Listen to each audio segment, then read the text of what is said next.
Hey you guys, welcome back to another video. Hopefully you guys are doing well. I do apologize it's been such a long time since I've made a video, but yes, you read the title right. I'm saying goodbye to my Pixel 7. I have listed this for sale. It's been for sale for a few days now. So I'm going to talk about my overall experience with the Pixel 7 and why I decided to finally just go ahead and sell this phone. So it's still got the original cable here. I never opened that up because I already had a charging cable to use. Still got the OTG adapter. Pretty sure that's what that's called. And so once I sell this, it will go back in the box. I always keep the box to my devices, you know, so it just gives it. Usually people who keep their boxes, I guess, tend to take a little bit more care of their things. But the case I've had on this since I've had this phone is the Spigen. I think it's the Ultra Hybrid. Yes, the clear case looks really good. That lemon lemongrass color. I think it looks really nice. But let me know what color Pixel 7 or Pixel 7 Pro that you guys have. But I really like this lemongrass color. I think at the time I bought this, it was just the white. They had the white, what do they call it? Obsidian, just the solid black and the lemongrass. I just thought this one had the most pizzazz, the most personality, you know. So that's why I went with this one. And, you know, I really like the edges. This phone does have a premium build to it, but overall, you know, it's not a performance thing here for me. It's really not. This phone does perform pretty well. And it has a lot of the features that I need in a phone. It really does. But for me, it's just this phone doesn't get very bright. Can I knock this off for a moment? This light right here. I know it probably looks bright on camera, but do I have any? Let's see. I have my Flip 5 here. Sorry about the lighting, guys. Let me flip that back on here. Here's my Flip 5. I have been loving this phone. I really have. It's been my daily since I've had it. Let me go ahead and turn off Wi-Fi just so I don't get any notifications while I'm making this video here. So, yeah, here we go. Here's my Flip 5. Quite a bit different layout that I've got here. I mean, there's some similar things like Messenger and YouTube on my home screen, along with, you know, I've got settings. So, can I knock this light back off for a minute? Just trying to get a good angle here. I don't really use this Google bar, but I can get rid of it. Whereas on the Pixel, you know, you can't, it's there, it's stuck there. I wish Google would allow you to move that search bar, but on the Samsung here, you know, you can move it off. I can do this and just remove it, you know, if I don't want it there, which I should. But anyway, I've been loving the Flip 5.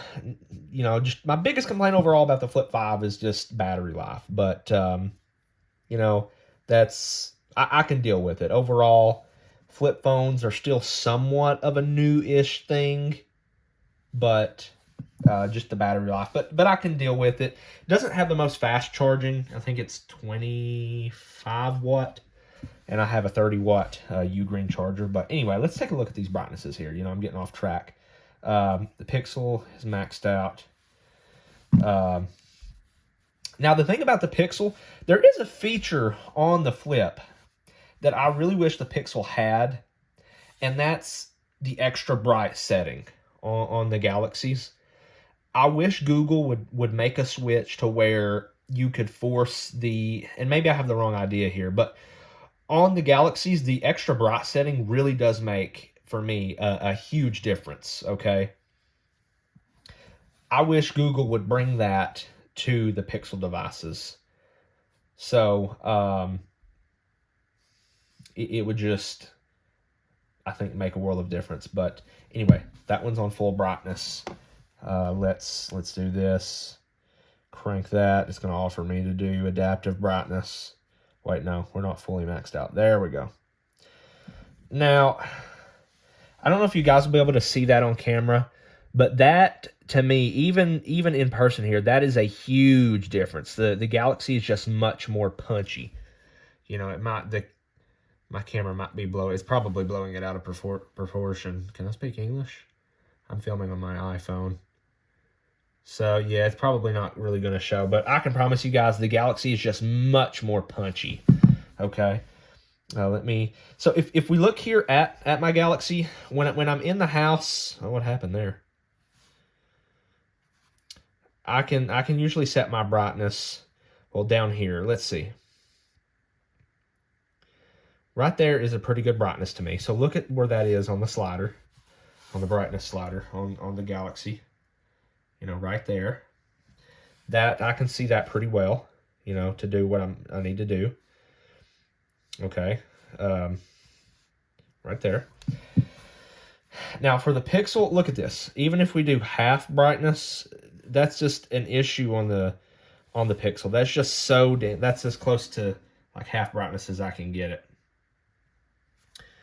Maybe a little bit less, but you guys get the idea I'm trying to make here. Just right there. Look at that. Okay, so Pixel on half brightness, the Galaxy, and again, I don't know if extra bright's making that much of a difference or that large of a difference for the Galaxy, but I mean, just look at that. And you guys saw the sliders. See, there you can tell the Galaxy is just more punchy. So there we go. Let me flip this light back on here. So, you know, overall, I've just been enjoying my Galaxy much more than my Pixel. And before my Flip 5, the last Galaxy phone I had used was, I believe, the Galaxy S7, you know, back when it was TouchWiz. So, and that was not a great experience. I had a Galaxy S7, and that, back then, I think it was a Snapdragon 820. It was not a very good chip. I think it was only like a quad core, you know. So it was not a good experience. So I just kind of stayed away from Samsung for a little while. But my friend, gotta take a drink here. Okay. My friend cut me a really good deal on the Flip 5. So I took it, and I've been loving it. But performance is really good on the Pixel 7. It really is. Battery life is acceptable. But to me, there's just a lot more features on the Galaxy that makes sense to me in my day-to-day life. It's just, it works better. Not that the Pixel doesn't work good, but for example here, I like this style for the quick toggles. Kind of the, well, if I can work my phone here, that would be great. Just kind of the old style where you have 1, 2, 3, 4, 5, 6 toggles across the top. You know, these are my most used. Wi-Fi, Bluetooth, that's like the alerts, so I can silence or vibrate, you know, auto rotate, airplane mode, and a flashlight, right? So I've got all of my toggles there, and I like that on the Galaxy I'm able to just swipe down one time and my brightness is right there, you know. So that's just one thing I do day to day. And this makes a little more, it's not really a big deal, but on the Pixel, the sleep wake button is above the volume rockers, whereas on the Galaxy, it's the sleep wake button's below the volume rockers, and it's just a little more natural to me because, you know, when I wake the phone, it's just like it's right there. It's comfortable. But that's a really minor thing. I know there's other reviewers who make a big deal like, oh, Google does it wrong. Google's putting the sleep wake button above the volume rockers, but it's not a big deal to me. I mean, you get used to it. You really do. But if we take a look here on the Pixel, so I can't remember how many Android versions ago, but they made the toggles like really big, bubbly, whatever. So you can only fit 4 now versus, you know, on the Samsung, you still have the 6, kind of the old style. So, and then as far as the brightness, you still got to do the double swipe, and it's at the top. These are just things I just change a lot. The speakers on the Pixel, I'm not sure if you guys have heard other reviewers mention this before, but The volume on the Pixel definitely has this issue where you can be at like half volume and it just, you can't even hear it. You really can't. You really have to crank it up to like right here or like above. There's some kind of, the proper terminology is like slipping my mind right now since I'm making this video, but it's just not, it's not a linear adjustment, you know, on the volume. And it's the same for the brightness, right? So right now we're on full brightness, but look at this, you know, half brightness should not be that dim. You know what I mean? Like, look at that. That is so hard for me to see. I mean, it probably, yeah, even on video you can tell. It's the same with the brightness slider, you know, so I don't know. I wish Google would do some adjustments on that. But, you know, it just, maybe I would like the Pixel 8 a lot better because those are they have much better displays than the Pixel 7. But I'm just not really interested in buying a Pixel 8 right now because I just love how customizable my Galaxy is. I mean, I don't have it super pimped out, customized, or anything like that, but there is a ton of customization, and I think that's kind of the beauty of Android, you know, is all the customization. Now, I will say at times when I go into the settings app on my Flip, it seems a little bit overwhelming. You know, if you scroll up and down through here, you know, look at all that stuff. Versus on the Pixel, we go to settings and it's just battery information. Okay, that's the last thing I was in. You know, you just have just the basics, you know. And the user interface does have a nice design on the Google phones. I really do like the software overall. It's just the Samsung has just more little tidbits here and there that make my life a little bit more easier. And I think the Pixel phones are more so for someone maybe coming from the iOS ecosystem. You know, they're coming from, maybe they've been using an iPhone for a very long time, and maybe they've seen a Samsung. Maybe they think the same thing. Like, man, it just seems overwhelming. Samsung has a lot of customization. The Pixel phones, I think, are kind of for that group of people that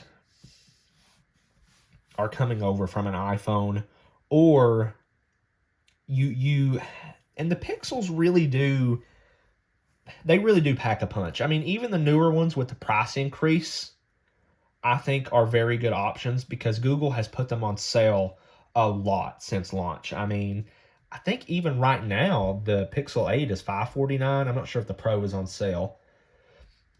But they've put them on sale, I think, more often than I ever saw the Pixel 7s on sale. So, but when I pick up, you know, say, you know, my Flip is low on battery, right? So I plug it up. Normally what I do is I go grab my Pixel, right? Until my Flip's charged up, I go grab my Pixel and use this. And I've never felt like it was slower than my Flip. The Flip 5 having the Snapdragon 8 Gen 2, and the Pixel 7 here has the Tensor G2. I've never felt like in day-to-day tasks it couldn't do things efficiently, that it didn't load things fast. It does. It loads things fast, but it's just what it comes down to. It's not bright enough for me, and I'm not looking to go and purchase a Pixel 8, although I would like to. I just, you know, it's not in the cards right now, but I do feel like I would like the Pixel 8 much more because it is smaller, and I kind of do like the smaller-ish phones, and, you know, they fixed the display. So, but yeah, the Pixel 7 really does have a nice design, a great design, and but yeah, that's pretty much it. Hopefully I don't forget anything. Hopefully I don't start editing this video and I'm like, oh man, I forgot to mention this or that. But it'll probably happen. But I really appreciate you guys watching. Let me know your thoughts. What do you think? If you're a Pixel user, what do you think of the Pixel software and just the overall Pixel devices. And if you have a Pixel 7 or 8, maybe even a 6, maybe still you're going strong with the Pixel 6 or the 6 Pro. Let me know what you guys think and any issues you've had, or maybe you're in the same boat as me. Maybe you've used a Samsung and you're still kind of holding on to your Pixel, but you've started using your Galaxy more. Let me know what you think. But I appreciate you guys watching. Hopefully, I will speak to you again soon. Take care.